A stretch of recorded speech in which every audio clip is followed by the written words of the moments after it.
आयुर्वेद हे शास्त्र काही मॅनमेड नाहीये, म्हणजे ह्युमन बिंगने बनवलेलं नाहीये. ते आलेलं आहे समुद्र मंथन जेव्हा झालं होतं. जर आपण आयुर्वेदाने जसं सांगितलं तसं फॉलो केलं तर तुम्हाला डॉक्टरची गरजच नाही. ब्रह्मचर्य लोकांना वाटतं की फक्त सेलिबसी म्हणजे सेक्शुअल ऍक्टिव्हिटी न करणं, पण तसं नाही. योग हा चित्तवृत्ती निरोध हा भगवद्गीतामध्ये योगचे प्रकार सांगितले. भगवद्गीतामध्ये सांगितले की योग हा कर्मसु कौशल्य, तो भक्तियोग हा श्रेष्ठ योग सांगितलेला आहे भगवद्गीतेत. व्यायामाची व्याख्या ही आहे, शरीर आयास जननम कर्म व्यायाम, म्हणजे जिथे तुम्हाला असं घाम येईल असे काही फिजिकल एक्सरसाइज करणं. आयुर्वेद आणि योगाच्या ट्रीटमेंट बद्दल लोकांच्या मनात पटकन कॉन्फिडन्स येत नाही. हो.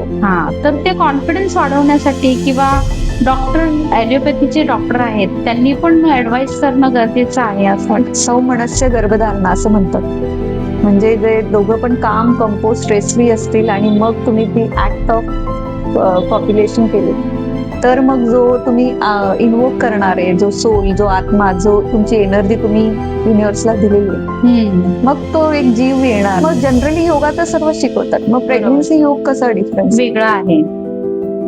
मग त्याच्यावरच मी माझं दुसरं पुस्तकही लिहिलं. अच्छा. ज्याचं नाव 3S प्रेग्नन्सी योग. पोस्टपार्टम डिप्रेशन मध्ये गेलेली उदाहरणं आहेत. पोस्टपार्टम डिप्रेशन खूपच कॉमन आहे. सगळ्यात महत्वाचा प्रश्न ग्रहणाबद्दलचा.